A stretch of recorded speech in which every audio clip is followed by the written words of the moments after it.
Assalamualaikum warahmatullahi wabarakatuh. Perkenalkan, nama saya Cinta Vika Armala dengan NPM 2021 015 00 158. Saya dari Prodi Bimbingan dan Konseling. Di sini, saya akan mencontohkan metode pembelajaran cooperative learning dengan model pembelajaran Jigsaw. Halo, Assalamualaikum. Gimana nih kabarnya kali ini? Semoga selalu baik-baik saja ya. Jadi di pertemuan kali ini saya akan menjelaskan apa itu body shaming. Pasti kalian udah sering lah mendengar kata body shaming. Atau di sini kalian ada yang pernah menjadi korban dari body shaming? Atau ada juga yang pelaku body shaming? Itu nggak boleh ya. Jadi di sini saya akan menjelaskan apa itu body shaming. Dan body shaming itu ada loh yang dilakukan tanpa sengaja dan disengaja. Nah, pertama-tama saya akan menjelaskan apa itu body shaming. Jadi, body shaming adalah perilaku menjelek-jelekan atau mengomentari penampilan fisik seseorang. Perilaku tersebut sama saja seperti bullying. Nah, kalian jangan pernah melakukan bullying atau body shaming. Itu dampaknya sangat besar. Sangat besar bagi korban ya. Nah, terus banyak banget alasan seseorang melakukan body shaming. Nah, bisa jadi yang pertama, orang tersebut ingin mencairkan suasana dalam suatu perkumpulan.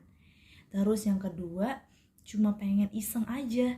Yang ketiga, emang ada niatan untuk seseorang itu melakukan body shaming kepada seseorang lainnya.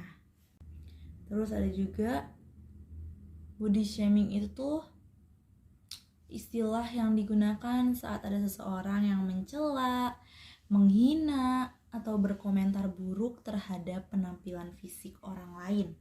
Bentuknya bermacam-macam. Dampaknya bisa membuat seseorang merasa depresi, merusak citra tubuh dirinya sendiri. Juga bahkan bisa menjurus ke gangguan mental yang lebih bahaya ke depannya.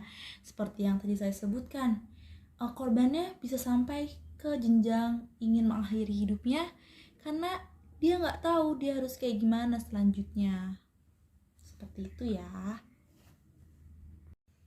Nah, terus di sini saya ingin memberi tahu kalian tentang ciri-ciri kalian melakukan body shaming.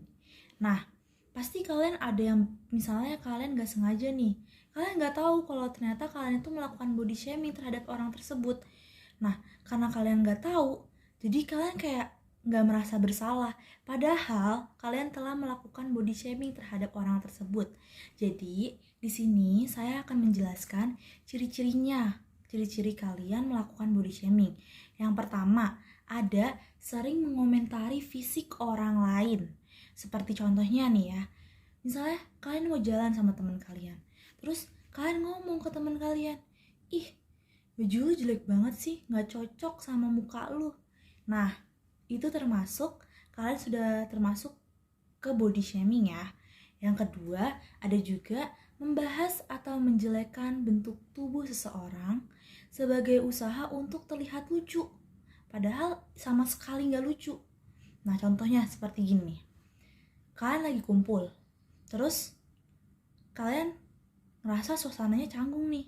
Akhirnya kalian ngomong, badan lo gede banget, lo makan apa sih? Nah, itu udah termasuk body shaming ya.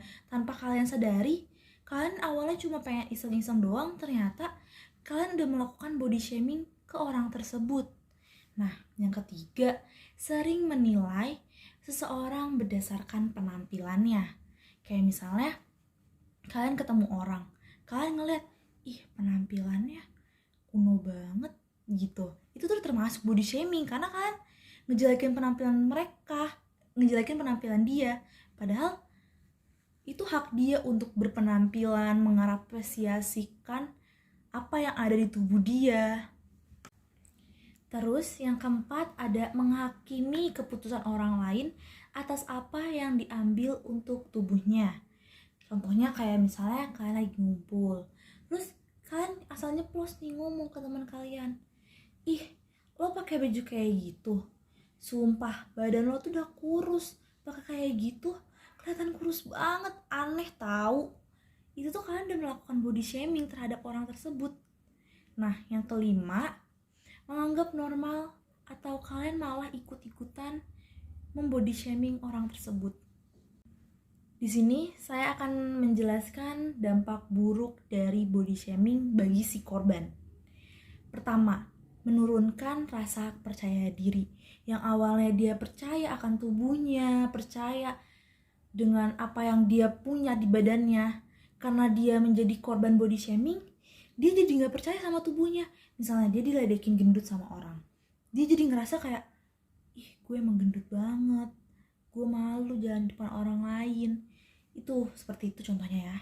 Terus yang kedua, menimbulkan gangguan makan, kayak timbulnya kebiasaan makan yang tidak sehat. Yang ketiga, meningkatkan resiko bunuh diri. Ini yang parah banget ya. Dari dampak-dampak buruknya body shaming, ini yang paling parah banget. Karena si korban bisa saja menjadi depresi dan akhirnya melakukan tindakan bunuh diri atau mengakhiri hidupnya. Karena dia udah gak tahu nih dia harus ngapain. Karena orang-orang sekitarnya gak ada yang support dia. Semuanya pada kayak ngebody shamingin tubuh dia, penampilan dia. Dia ngerasa semuanya sama aja. Gak ada yang ngebela dia, gak ada yang nge-support dia. Jadinya dia berpikir untuk mengakhiri hidupnya saja. Yang keempat, ada menimbulkan gangguan mental, seperti depresi peningkatan. Kayak dia gak percaya diri, merasa kesepian, mengasihani diri sendiri dapat berkembang menjadi depresi. Jadi, saya tegasin sekali lagi, bahaya sekali melakukan body shaming kepada orang lain atau teman kalian sendiri. Karena body shaming bukanlah perilaku yang biasa atau dianggap sepele atau dimaklumi. Itu bukan perilaku yang sepele ya teman-teman. Jadi sebenarnya masih banyak lagi tentang apa itu body shaming dan inti body shaming itu masih banyak lagi, tapi saya pengen kalian yang mencari tahunya sendiri. Jadi saya pengen kalian membentuk kelompok. Satu kelompok ada 5 orang.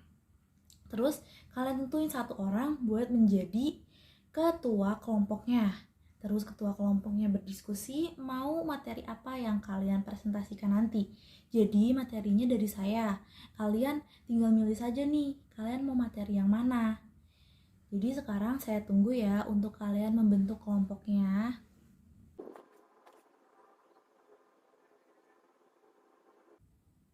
Kalau ada yang masih gak paham, bisa tanya ya ke saya.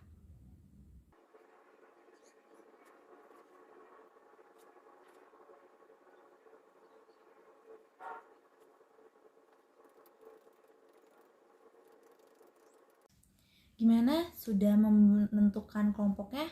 Kalau sudah, saya akan memberitahukan materi-materi yang akan kalian presentasikan nanti. Kan body shaming, tadi saya bilang body shaming dapat menimbulkan gangguan makan. Nah, ada gangguan makan yang bernama anoreksia nervosa. Itu kalian cari tahu apa itu anoreksia nervosa. Kenapa sih korban body shaming bisa menimbulkan gangguan makan tersebut? Terus yang kedua ada gangguan bulimia nervosa. Kalian juga cari tahu apa itu bulimia nervosa. Terus ada juga yang ketiga, gimana cara kita berhenti melakukan body shaming. Itu kalian cari tahu juga ya. Udah 3 materi kan? Terus yang keempat, apa hukuman bagi pelaku body shaming? Kalian cari tahu juga.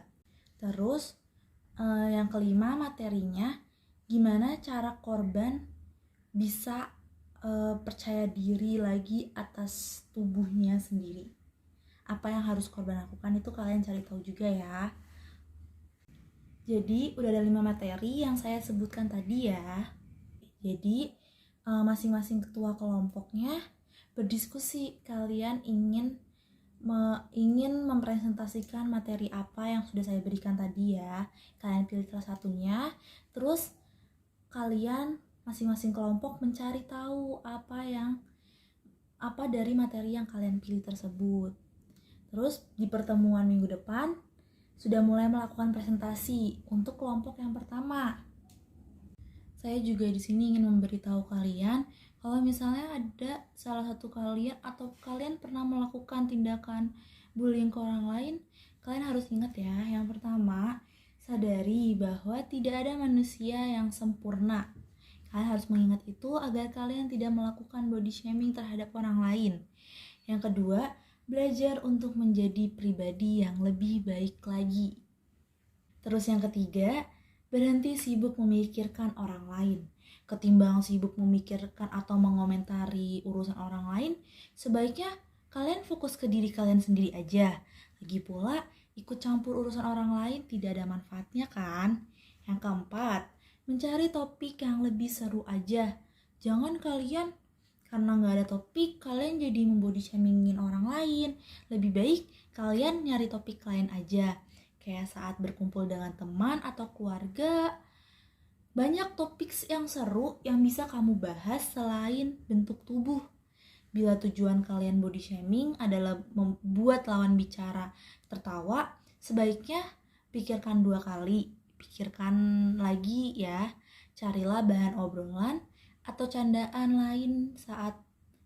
lain yang bisa dinikmati semua orang tanpa menyakiti orang lain. Terus kan tadi saya bilang sadari bahwa tidak ada manusia yang sempurna. Kenapa saya bilang kayak gitu? Karena pada dasarnya manusia gak ada yang sempurna. Kalau misalnya orang lain tidak berpenampilan seperti kamu, bukan berarti dia lebih baik atau lebih buruk. Termasuk kamu memiliki kekurangan dan tidak ada yang perlu disalahkan dari hal tersebut kan? Terus tadi saya bilang juga, belajar untuk menjadi pribadi yang lebih baik lagi. Karena melakukan body shaming tentu bisa menyakiti hati orang lain. Kalian gak mau, coba gimana kalau misalnya kalian menjadi korban body shaming tersebut? Pasti kalian juga sakit hati dong.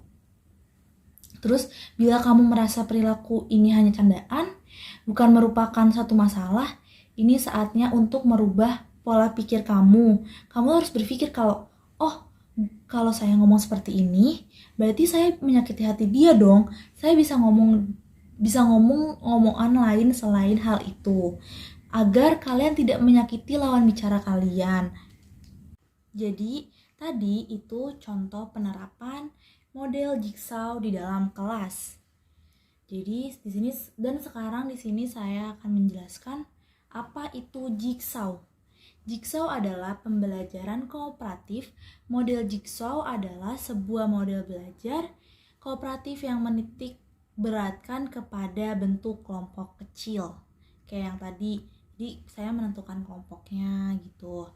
Terus model pembelajaran model jigsaw ini pertama kali dikembangkan oleh Elliot Aronson dan koleganya di Universitas Texas. Jadi, model pembelajaran jigsaw ini memiliki kekurangan dan kelebihannya. Kekurangannya itu yang pertama, jika guru tidak mengingatkan agar siswa menggunakan keterampilan kooperatif dalam kelompok masing-masing, maka dikhawatirkan kelompok akan macet dalam pelaksanaan diskusinya nanti.